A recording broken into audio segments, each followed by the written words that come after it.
प्रिय श्रद्धालुओं, जय श्री कृष्णा, जय श्री राम, जय श्री राधे राधे, जय श्री माता। इस प्रवचन में आपको श्रवण कराएंगे सृष्टि के आरंभ में स्वयंभू मनु के द्वारा देवी की स्तुति तथा 12 अवतार की संक्षिप्त कथा। जन्मेजय ने कहा, विप्र से आपने सूर्यवंश और चंद्रवंश में उत्पन्न हुए राजाओं की अमृतमयी कथा कही और मैं सुन चुका।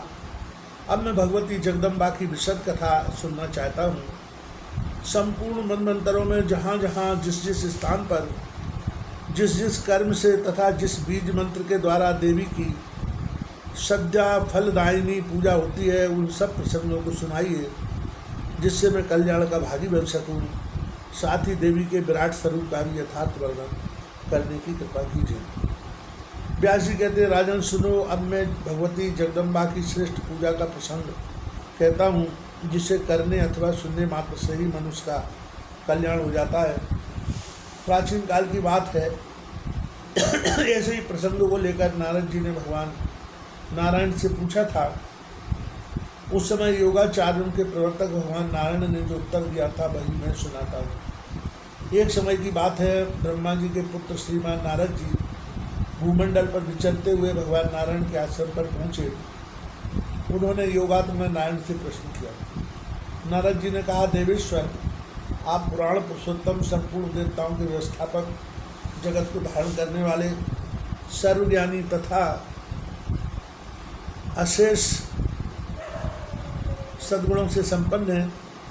भगवान, इस जगत का जो आद्य तत्व है उसे मुझे बताने की कृपा कीजिए। यह जगत किससे उत्पन्न हुआ है, कौन इसकी रक्षा करते हैं, किसके द्वारा इसका संहार होता है, कैसे समय में कर्मों के फल उदय होते हैं, किस ज्ञान के प्रभाव से इस मोहमयी माया को दूर किया जा सकता है, तथा अंधकारपूर्ण जगत में सूर्योदय की भांति किस जप, ध्यान अथवा पूजन से हृदय में प्रकाश प्रकट हो सकता है। प्रभु, आप इन संपूर्ण प्रश्नों का यथार्थ उत्तर देने की कृपा कीजिए, जिसके फलस्वरूप प्राणी इस अत्यंत अंधकारमय जगत को सुगमतापूर्वक पार कर सके। व्यास जी कहते हैं, राजन, भगवान नारायण योगेश्वर मुनियों के सिरमौर तथा सनातन पुरुष हैं। देवर्षि नारद के इस प्रकार पूछने पर उन्होंने कहना आरंभ किया। भगवान नारायण बोले, देवर्षि नारद, तुम अब जगत के उत्तम तत्व को सुनो। जगत में एकमात्र तत्व भगवती जगदम्बा है। इस बात को मैं पहले ही कह चुका हूँ। देवता, ऋषि, गंधर्व तथा अन्य विद्वानों का भी यही कथन है। वे ही जगत की सृष्टि, पालन और संहार करती हैं, क्योंकि त्रिगुणात्मा का होने से संपूर्ण कार्य का भार उन्हीं पर निर्भर है। अब मैं देवी के उस रूप का वर्णन करता हूँ जिसे सिद्ध पुरुष भी पूछते हैं तथा जो स्मरण करने वालों के समस्त विघ्नों को दूर करके उन्हें काम एवं मोक्ष तक देने में समर्थ है। ब्रह्मा जी के पुत्र स्वयंभू मनु आदि मनु कहे जाते हैं। उन प्रतापी मनु की भार्या का नाम शत्रुपा है। इन श्रीमान मनु को संपूर्ण मनमंत्रों का प्रवर्तक माना गया है। एक समय ये स्वयंभू मनु अपने पुण्यात्मा पिता प्रजापति ब्रह्मा जी के पास भक्तिपूर्वक पधारे तथा ब्रह्मा जी ने उनसे कहा, बेटा, तुम्हें भगवती भुवनेश्वरी की उत्तम उपासना करनी चाहिए। तात इन्हीं के प्रसन्न होने पर तुम्हारी यह प्रजा सृष्टि सुचारू रूप से चल सकती है। परम आदरणीय सर्वसमर्थ स्वयंभू मनु से जब ब्रह्मा जी ने यूँ कहा, तब वे तपस्या द्वारा जगत की रचना करने वाली देवी को संतुष्ट करने के प्रयत्न में लग गए। देवी देवताओं की अधिष्ठात्री, आध्या, माया, सर्वशक्तिमयी एवं सर्व कारण कारिणी कहलाती है। स्वयंभू ने बड़ी सावधानी के साथ उनकी स्तुति आरंभ की। मनु जी बोले, जगत के कारण के भी कारण, शंख चक्र एवं गदा हाथ में धारण करने वाली तथा श्री हरि के हृदय में विराजमान भगवती देवेश्वरी, तुम्हें बार बार नमस्कार है। वेदमय मूर्ति धारण करने वाली भगवती जगदम्बिके, तुम कारण स्थान रूपी तीनों वेदों के प्रमाणों को जानने वाली, संपूर्ण देवताओं की आराध्या, कल्याण स्वरूपनी परब्रह्म परमेश्वरी, महान भाग्यशाली, महामाया महोदया, महादेव प्रिया, वासा, महादेव प्रियकरी, गोविंद प्रिया, ज्येष्ठा, महानंदा, महोत्सवा तथा महामारी के भय को नष्ट करने वाली एवं देवताओं के द्वारा सुपूजित ओम, तुम्हें नमस्कार है। नारायणी, तुम सब प्रकार का मंगल प्रदान करने वाली मंगलमयी हो। कल्याणदायिनी शिवा, सब पुरुषार्थों को सिद्ध करने वाली, शरणागत वत्सला, 3 नेत्रों वाली एवं गौरी हो, तुम्हें नमस्कार है। जिनके सकाश से यह जगत उत्पन्न हुआ है, जो अखिल भूमंडल में व्याप्त है, चैतन्य एक आदि अंत से रहित एवं तेज की पुंज है, जिनका संकेत पाकर ब्रह्मा संपूर्ण विश्व की सृष्टि, विष्णु पालन तथा रुद्र संहार करते हैं। मधु कैटभ के भय से अत्यंत घबराए हुए ब्रह्मा ने जिनकी स्तुति करके भयंकर दानवमय संसार समुद्र से अपना उद्धार किया है, उन भगवती जगदम्बा को नमस्कार है।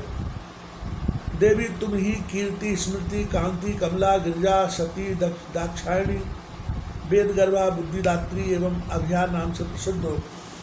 माता, मैं तुम्हारी स्तुति, पूजा, प्रणाम, जय, ध्यान, चिंतन, अवलोकन तथा चरित्र श्रवण करता हूँ। तुम मुझ पर प्रसन्न हो जाओ।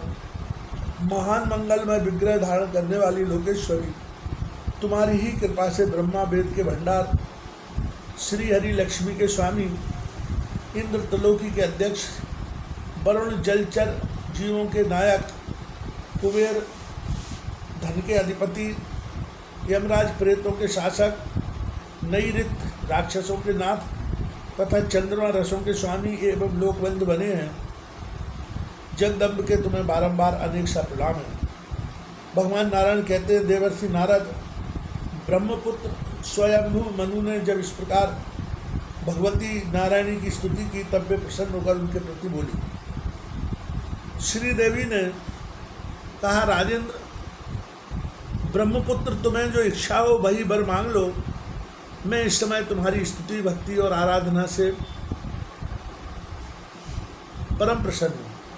मनु बोले, अनुपम कृपा करने वाली देवी, तुम यदि मेरी भक्ति से प्रसन्न हो तो ऐसी कृपा करो कि यह प्रजा सृष्टि निर्विघ्नता पूर्वक संपन्न हो सके।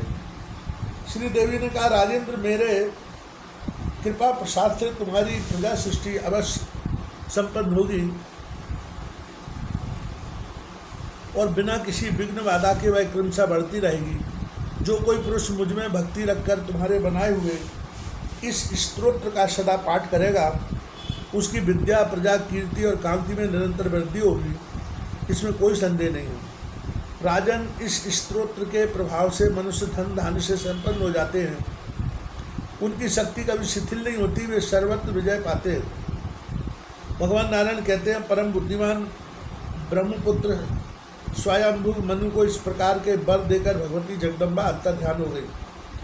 तदनंतर ब्रह्मा जी के पुत्र महान प्रतापी राजा स्वयंभू मनु उत्तम वर पाकर ब्रह्मा जी के पास गए और बोले, पिताजी, आप मुझे कोई एकांत स्थान दीजिए जहाँ रहकर मैं प्रचुर प्रजा की सृष्टि कर सकूँ। मैं यज्ञों द्वारा देवेश्वरी की उपासना करूँगा, अतः शीघ्र आज्ञा देने की कृपा कीजिए। ब्रह्मा जी प्रजापतियों के भी स्वामी एवं परम शक्तिशाली पुरुष हैं। उनके पुत्र स्वयंभू मनु की बात सुनकर उन्होंने बहुत देर तक विचार किया, सोचा यह कार्य कैसे संपन्न हो। मैं चिरकाल तक इस जगत की सृष्टि करता रहा, परंतु पृथ्वी ठहर नहीं सकी, इसे जल डुबाता रहता है। अतः ऐसी स्थिति में मेरा यह चिंतित कार्य तभी सरलतापूर्वक संपन्न हो सकता है जब वे आदि पुरुष भगवान मेरे सहायक बन जाएं, जिनके आदेश से मैं इस प्रयत्न में लगा हूँ।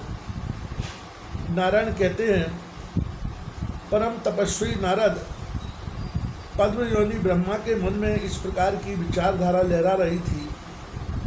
मनु आदि तथा मरीच प्रवृत्ति सभी देवता चारों ओर विराजमान थे। निष्पाप नारद इतने में ब्रह्मा की नासिका के अग्रभाग से एक छोटा सा 12 शिशु संहिता प्रकट हो गया। उसका प्रमाण केवल 1 अंगुल था। नारद ब्रह्मा के सामने ही वह तुरंत विशाल हो गया। उसकी आकृति एक हाथी जैसी हो गई नारद उस समय मरीच प्रभृति सभी प्रमुख देवता, प्रधान विप्र तथा शनक आदि ऋषियों के साथ बैठे। पद्मयोनि ब्रह्मा ने बाराई के उस आश्चर्यजनक रूप को देखकर मुनि मन विचार किया, अहो सुअर के ब्याज से यह कौन दिव्य प्राणी मेरी नासिका से बाहर निकलकर सामने विराजमान हो गया। यह बड़े ही आश्चर्य का विषय है। अभी अभी यह अंगूठे के पूर्वे के बराबर था, क्षण मात्र में ही इसकी आकृति इतनी विशाल हो गई मानो पर्वतराज हो। अवश्य भगवान श्री हरि अथवा यज्ञ पुरुष इस रूप में प्रकट हो गए। इस प्रकार परम प्रभु ब्रह्मा जी तर्क वितर्क कर रहे थे। ठीक उसी समय पर्वत की तुलना करने वाले 12 रूपधारी भगवान श्री हरि गरज उठे। उन्होंने अपने गर्जना मात्र के से ब्रह्मा के तथा समाज प्रधान विप्रों के हृदय में आनंद उत्पन्न कर दिया। दिशाएं उस तुमुल शब्द से व्याप्त हो गई। भगवान बाराई की ध्वनि घुरघुराहट के साथ होती थी। जब जल तप और सप्तलोक के निवासी श्रेष्ठ देवताओं ने उस शब्द को सुना तब उन्होंने ऋक् साम और यजुर्वेद में कथित उत्तम वैदिक स्तोत्रों द्वारा उन आदि पुरुष भगवान बाराई की स्तुति की। उनका स्तवन सुनकर सर्वसमर्थ श्री बारा अपनी कृपा की दृष्टि से उन्हें अनुग्रहित करके जल में प्रविष्ट हो गए। जब वे जल के भीतर घुसने लगे तब उनकी भयंकर सटा के आघात से समुद्र के हृदय में खलबली मच गई। उसने इस प्रकार प्रार्थना की, शरणागतों का दुख दूर करने वाले भगवान मेरी रक्षा कीजिए। सर्वव्यापी भगवान श्री हरि ही बाराई के रूप में प्रकट हुए थे। समुद्र की प्रार्थना सुनकर जलचर जीवों को इधर उधर हटाते हुए वे अगाध जल में चले गए। पृथ्वी को खोजते हुए उन्होंने चारों ओर चक्कर लगाया। धीरे धीरे वे सब ओर सूंघ सूंघ कर पृथ्वी को खोज रहे थे। तदनंतर उन सर्वेश को पृथ्वी का पता चल गया। उस समय संपूर्ण प्राणियों को आश्रय देने वाली वह पृथ्वी जल के भीतर छिपी थी। 12 रूपधारी देवादिदेव भगवान श्री हरि ने उसे अपनी दाढ़ से उखाड़ा और दांत के अग्रभाग पर रख लिया।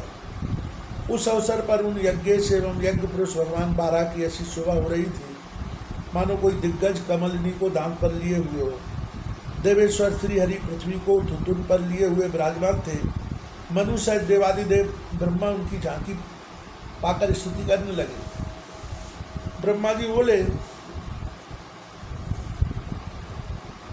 भक्तों का संकट टालने वाले कमल लोचन भगवान श्री हरि आपकी जय हो। श्री संपूर्ण कामनाओं को पूर्ण करने वाले भगवान आपके सामने अन्य सभी देवता तुच्छ है। प्रभु यह आप पृथ्वी आपकी डाल पर इस प्रकार शोभा पा रही है मानो पत्रों से भरी पूरी कमलिनी किसी मत वाले हाथी की सूंड पर विराज रही है। पृथ्वी को लिए रहने के कारण आपका यह शरीर ऐसे शोभायमान हो रहा है जैसे कमल को उखाड़कर सूंड पर लिए हुए ऐरावत हाथी हो। सृष्टि एवं संहार के प्रवर्तक देवेश आपको नमस्कार है। संपूर्ण देवताओं के आश्रयभूत एवं बृहद धाना कहलाने वाले भगवान आपको आगे एवं पीछे से बार बार नमस्कार है। आपने ही मुझे शक्तिशाली बनाकर प्रजा की सृष्टि करने के लिए नियुक्त किया है। मैं तो आपका आज्ञाकारी हूँ। सृष्टि का चालू रहना या बंद होना आपकी आज्ञा पर निर्भर है। हरे आपकी सहायता से ही प्राचीन समय में संपूर्ण देवताओं ने बल एवं काल के अनुसार अमृत के विभाजन में सफलता प्राप्त की थी। आपकी आज्ञा से इंद्र त्रिलोकी के राज पर प्रतिष्ठित है। प्रभुति संपत्तियों के आधिपत्य का सुअवसर इन्हें प्राप्त हुआ है और देव समाज इनकी पूजा में तत्पर रहता है। अग्नि आपकी कृपा से जलाने की शक्ति पाकर जठराग्नि भेद से देवताओं, अस्त्रों और मानवों को तृप्त करते हैं। पितरों के अधिष्ठाता, संपूर्ण कर्मों के साक्षी तथा कर्मों का फल देने की व्यवस्था करने वाले जो धर्मराज हैं उनको भी आपने ही नियुक्त किया है। नेत्रहीन आपके बनाने पर ही राक्षसों के स्वामी बने हैं। नैऋत आपके बनाने पर ही राक्षसों के स्वामी बने हैं, जिनमें अखिल विघ्नों को दूर करने की शक्ति है तथा जो संपूर्ण प्राणियों के कर्म को देखते रहते हैं। वे यज्ञ पुरुष भी आपसे ही उत्पन्न हुए हैं। आपकी आज्ञा का बल पाकर ही जल के स्वामी वरुण जलचर प्राणियों के अध्यक्ष तथा लोकपालों के पद पर प्रतिष्ठित है। गंध प्रवाहित करने वाले वायु समस्त प्राणियों के प्राण कहलाते हैं। इन्हें लोकपाल और जगत गुरु कहलाने की योग्यता प्राप्त है। प्रभु, यह सब आपकी ही प्रभुता है। यक्षों और किन्नरों के प्राणाधार कुबेर आपकी आज्ञा के अधीन रहने के कारण ही संपूर्ण लोकपालों में स्थान पाते हैं। ईशान संपूर्ण रुद्रों में प्रधान माने जाते हैं, क्योंकि शक्ति संपन्न व्यक्तियों का भी अंत उन पर निर्भर है। अखिल देवताओं के रक्षक उन ईशान को तीनों लोकों के स्वामी प्रणाम करते हैं। यह आपकी ही विभूति है। जगत पर शासन करने वाले भगवान, हम आपको प्रणाम करते हैं। नारद जी कहते हैं, इस प्रकार जगत सृष्टा ब्रह्मा जी ने जब आदि पुरुष भगवान श्री हरि की स्तुति की, तब वे लीला प्रदर्शित करते हुए उन पर अनुग्रह करने के लिए तत्पर हो गए। वही महान दैत्य हिरणाक्ष आ गया। उस भयंकर दानव ने मार्ग रोक रखा था। भगवान श्री हरि ने गदा से मारकर उसकी जीवन लीला समाप्त कर दी। उसके रक्त से उन आदि पुरुष का दिव्य विग्रह भीग गया। उन्होंने दांत के सहारे पृथ्वी को उठाया और खेली खेल में उसे आश्चर्यजनक रूप से जल के ऊपर टिका दिया। तत्पश्चात वे जगत प्रभु अपने परम धाम को पधार गए। भगवान श्री हरि ने पृथ्वी को रसातल से ले आने के लिए इस प्रकार की लीला की थी। जो पुरुष उत्तम चरित्र का अध्ययन एवं श्रवण करेगा, उसके संपूर्ण पाप नष्ट हो जाएंगे, साथ ही वह विष्णु लोक में जाने का अधिकारी बन जाएगा।